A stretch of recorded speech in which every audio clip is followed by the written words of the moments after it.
It's July 2036. Manchester United are preparing for a friendly against world champions Wrexham in New Trafford, or as it's formerly known, the Ineos Business Adjacent and Dr Pepper Soccer Dome. It's finally open, a sad day for Old Trafford residents Andy and Carly, who spent 7 years chained to the railway platform by the Munich tunnel that no one's used for about 6 years, to no avail. On the plus side, their house values have risen by 1,000,000%, and it's time to unveil the statue of Jamie, who's been commemorated for perfectly predicting the cost-benefit ratio of Diogo Dalot's engagement as matchday experience host when his insistence on double high-fiving all 100,000 spectators leads to at least 10 litigation threats per game. Where else but on this podcast would you get all three people at once and be able to celebrate the news that Mason Mount is finally back from injury again? Jamie, let's start with the new ground. Land acquired, announcement imminent. Make some sense of what's not obvious to Joe Public, please. Yeah, so look, I think the land being bought is really interesting. The fact that the clubs seem to be saying that the Freightliner land now doesn't need to be used, so clearly it indicates a change of location. And so next week we'll find out a little bit more, I think, about the overall master plan. I think the big question is clearly still, how is this all going to be funded, and how much are fans potentially going to have to pay? I think the big thing from my side here is there are a number of ways to skin this particular cat. So a lot of what people have talked about is how much debt we may have to take on. If you look in kind of the financing markets for stadium developments around the world, debt is obviously the most popular, but it's not the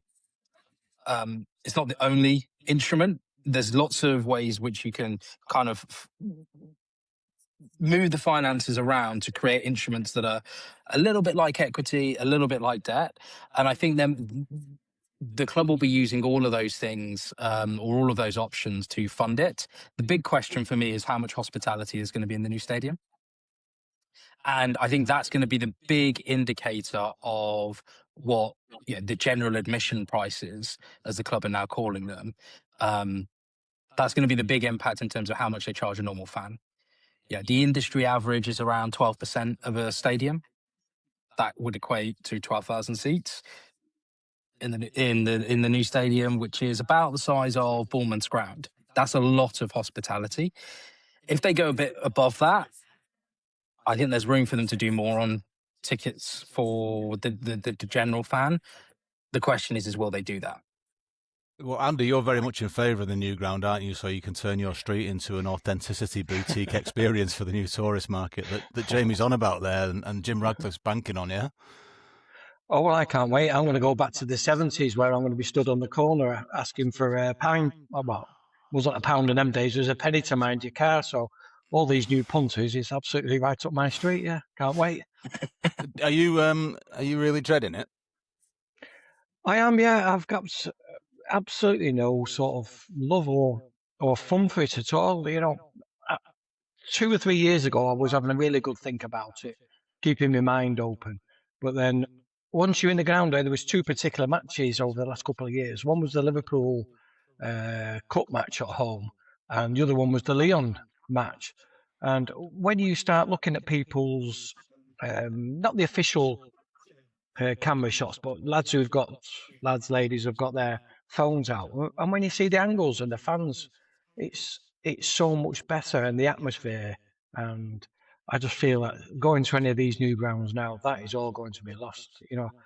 I've got a sort of small list of all the new grounds now, and I've been to pretty much all of them, and I just don't mate any of them at all for atmosphere or what it's going to bring to other than loads of money apparently to the football club stroke team.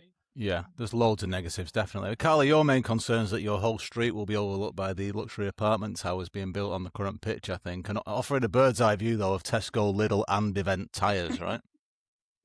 There's a guy next to the Lidl who's had, like one of them dome things built into your roof where you get like an extra level put on your house. It's like, I get that you might want to see Old Trafford, but the position of your house, you're just looking at Lidl car park. Like, why would you pay an extra 10 grand to stare at Lidl car park? And I think that's essentially what those flats will be like. But yeah, I think the positioning, the announcement that they've done with the new land acquisition. Now, I don't know whether they're genuinely going to build the stadium there, or whether that's to fire a bit of a rocket towards Freightliner and say, you've been holding us hostage with not selling us this land, saying that you want 400 million quid for something that we think is worth only 50. And we're going to, we've bought this land. We can use it for whatever. We can use it for additional residential or other parts of the development. I don't know if they're just putting that out there to try and move things along with Freightliner and put a bit of a rocket their way, or whether they're genuinely going to move the ground there. But they say that they're going to make an announcement about the location on the 9th of July. But I think moving the stadium up that way, it's, they've said it's only 350 meters, but it's quite far away. Like, the entry and access points to the stadium will completely shift from sort of Chester Road and Old Trafford side to right over by Media City and Salford Quays. And I think it'll just make the whole match day experience really, really different, and a lot more, a lot more corporate and a lot more sort of Media City, Salford Quays focused. And in the Substack article that I put out this week on the blog, I spoke to West Ham and Tottenham fans, and they were, talking about their moves. And for West Ham fans, the worst thing about their move was that they just completely lost that whole, what they call the ecosystem of all the different pubs and stalls and different things around the ground that made it feel like home. And even though it's not a massive move, I think moving to that part of Trafford Park would be far enough away that it would completely change that sort of match day ecosystem away from being about pubs like that's, particularly the ones on the fringes like the Ghost, the Tollgate, the Quadrant, towards sort of being in that more corporate environment of Media City and whatever else they decide to build around there.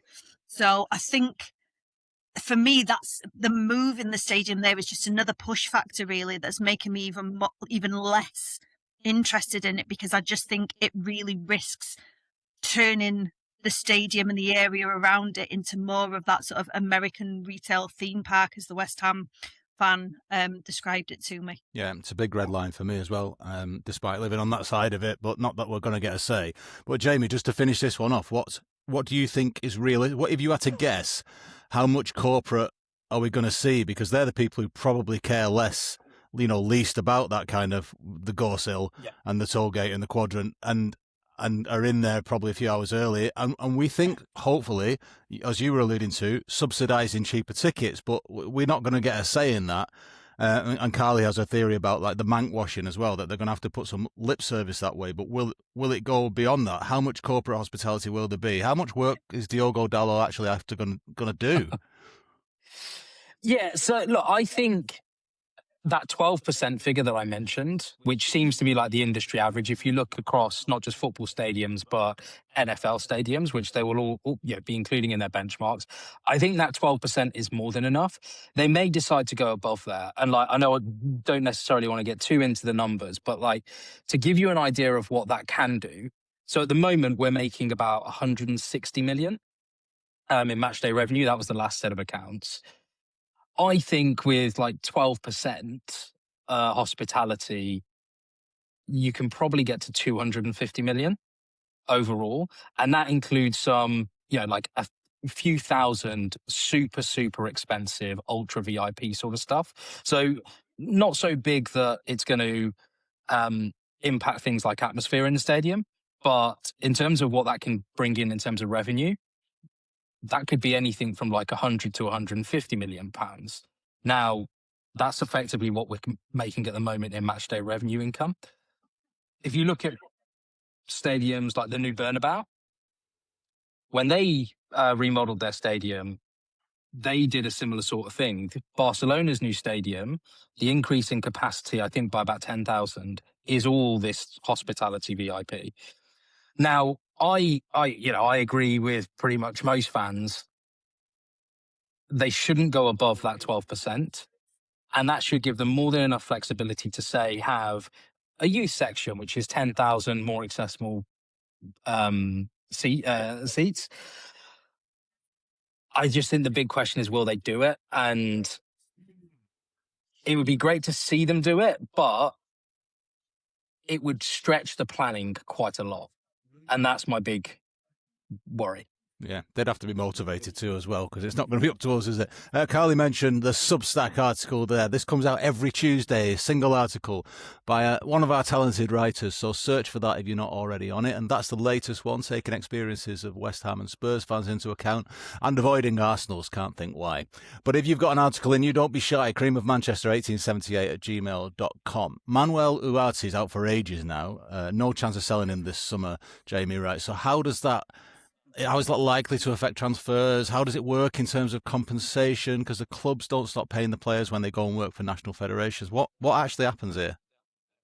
So on the compensation, if a player gets injured whilst at a World Cup or on international duty, there's a fund, like a reserve fund, that FIFA have to compensate the clubs. And that goes up to a maximum of about €7.5 million. Now, for Ugarte, I think that probably covers most of his wages. So what does that mean for like the business side of things? Well, we still have to carry his amortization cost because we've not got rid of him from the books, but it's not a massive cash drain in the sense of we're not actually having to really pay him out of our own bank account whilst he's injured. So financially, it's not a massive immediate hit, but what it does do is potentially change the priorities of what we do in the market. Now, I think United have to be really strategic here and be a bit clever about how they go about the market, because let's say, for instance, we go for two big name midfielders. Well, then what do they do with Ugarte next summer? Because it'll be clear to everyone in the market that we need to get rid of him, and they will be trying to get as low a price as possible, where we want to break even and probably sell him for about 20 million quid. That's going to be really, really tricky. So I think, look, it's not an immediate blow to the transfer plans, but it will, I think, change how they think about who they buy. Two big name midfielders like, I don't know, Mateus Fernandes and Sandro Tonali. Andy, are you gutted at missing out on them? Oh, yeah. I don't know what we want to do without missing them two lads at all. I think the world's turned on its head, and other people as well. But they're absolutely losing their mind over. Well, United fans losing their mind that we seem to have lost out to these two lads. I don't know anyone who wanted Tonali at United, but I do know that I see E-Reds who are meltdown about Fernandes. I didn't know much about him, I must say, until the other week. Well, as I said in my text as well this morning to you, it's like half the England team. I don't know who half of they are. Right? I've had to Google some of them to find out who they play for and what they're doing. So Tonali, I would, if the money had been right, I think I would have had a little look at Tonali, but the money would have had to be really right. But Fernandes, has he gone down? Has he gone down with Southampton and then he's gone down with West Ham or something? Is that his current legacy or something like that? Two relegations, I read. Yeah, well, I mean, not for definite. Obviously, we watched West Ham go down, but yeah. So no, not for me. Like I say, Tonali, if the money was right, I'd have probably had a little look at him. I don't think it was all his fault, though. No value in the market. Lots of value, surely, in this episode, because you're getting it for free. We just ask you that you like and subscribe wherever possible so we can start paying people at some point. And if you want to sponsor us, get in touch at creamofmanchester1878@gmail.com. This episode is sponsored by Sports Washing. We're fully funded by Aramco and Abu Dhabi, and we are fully in favour of hydration breaks, especially you, Carly. Love a hydration break, me. I've got my brew with me. I'm happy to have a hydration break in the middle of this podcast whenever you want. Yeah, I mean, let's call it let's stop being gaslit about this whole hydration breaks thing and just call them advertising breaks. Because unless we start calling it what it is and spelling it out and saying these are advertising breaks, I think there is a risk that I'm not sure the Premier League would do it, but I can definitely imagine some of the other European leagues starting to try and bring this into domestic leagues. I think Italy in particular, Italy has gone very, very corporate, and I could see them. I mean, the fucking football's that fucking slow in Italy. I don't think you'd even notice if it stopped for another 3 minutes, to be honest. But I can see other leagues starting to bring this idea in, and I think we need to start calling it what it is and not letting that slide. That slow sort of, these things just sort of, they happen. And it seems that it's happened now with the World Cup. It's happened and people just sort of tacitly accept it. And I think unless you start naming it what it is and saying this is an advertising break, this is why it's happening, you risk people just accepting these things and them just sort of coming in unchallenged. 14 of the Premier League's 20 it's going to take, isn't it, to be American, Jamie, for this to happen? Yeah, and I think the really interesting thing here is last night during the England game, I heard the word quarter being used by commentators and pundits for the first time. And it seems like that's like now slipping into the lexicon. So to Carly's point, it's kind of almost happening by stealth. And look, I think the interesting thing for the Premier League and other domestic leagues is TV rights. You know, particularly in England, domestic TV rights anyway, plateauing, and if not, the last cycle of media rights that was sold actually fell on a per game basis. The international rights is growing, but I think there is a limit to that.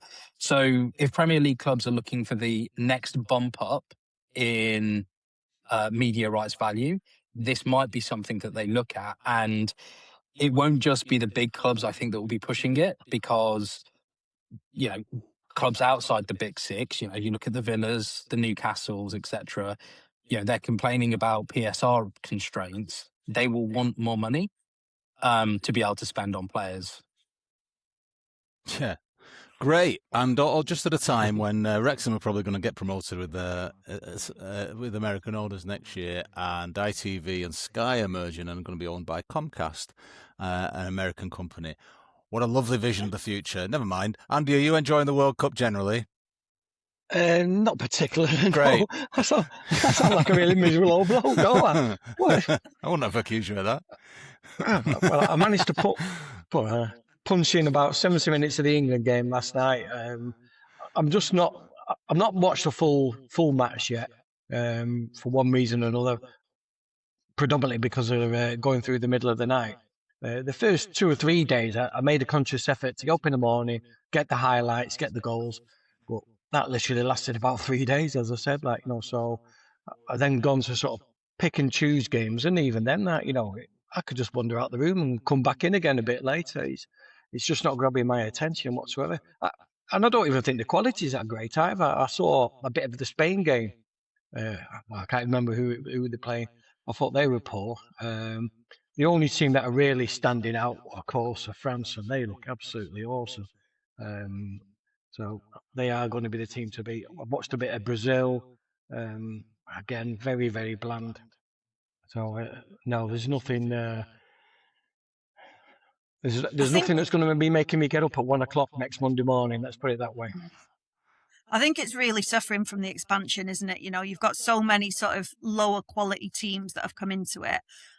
This whole, the round of 32, you look at some of the fixtures and they're just not very appealing to anyone, And I think the quality, the fact that the quality has been lowered by bringing so many lower, lesser teams into it, I think the bigger teams are just not having to bring their strength early on in the tournament. So it just feels a bit flat because the quality has just generally been, I think, dragged down. Hopefully things are going to pick up now that we're getting into the knockout stages. There've been some brilliant results. Obviously, I stayed up for the Germany-Paraguay game the other day, which was fantastic. But there's just, I think compared to the last World Cup, where I think everyone was sort of prepared for Qatar to be a disaster and the quality of the football was really, really high from like the get-go. I think it's fallen a little bit flat, and the USA is still in it, which I'm still very disappointed about. I think it's the worst World Cup I've ever witnessed. But what we have witnessed in it, final question, is Juan Mata quite a lot turning up on the big exec benches. So to you, Carly, from Remo of this parish, has he got designs on a FIFA or UEFA role? I really hope not. I absolutely adore Juan Mata. And I've met him and I've been to see him when he's done all of his really poncy exhibitions at the Football Museum and for the Manchester International Festival. How dare you? And he's just such a lovely guy. I just can't see someone as pure and innocent as Juan Mata getting involved in the murky, corrupt underworld that is, governance level football. I think they need more players. It's that dual-edged sword, isn't it, where FIFA and UEFA need more players to be involved. They need more players involved in governance. They need less of the corporate side of things. They need less of the business mindset. They need it to come from a player perspective, and players should be leading it. But which player, who with any type of moral standing would get dragged into that world? It's a bit like me being on the fans forum, but I don't know in that case who's the more corrupt one, me or the club. Compare yourself to Juan Mata now. That's probably why I've seen John Terry behind him in a couple of games. How lovely! It's quite interesting. There's it didn't really get much press coverage, but there was an agreement between FIFA and FIFPro, the players' union, a couple of weeks ago, and that was around the Diarra case, and that, which for people that don't know, Lassana Diarra was sued by a club for breach of contract, and he countersued them, and in the background there was a big class action lawsuit by a lot of players' unions against FIFA for basically blocking players from moving between clubs. So there's an agreement which has actually given players a seat on one of the councils about future governance in the game. But as far as I can tell, it's a little bit of lip service. They've got they can speak, but they don't actually have any power. So I wonder whether, to Carly's point, they're trying to get more players involved to at least, have the illusion that players are going to get more say in the football calendar. Whether they do or not, we'll see. Well, could be even fans next. What'll happen then? When you get power, power gets you. Even if you're a cherubic number 8 with a lovely FA Cup rescuing left foot. Thanks to Andy, Carly and Jamie. Thank you for listening, watching and consuming like mad things. We're all off to grass each other up for talking behind our hands. Mind the trams. I don't know what you mean.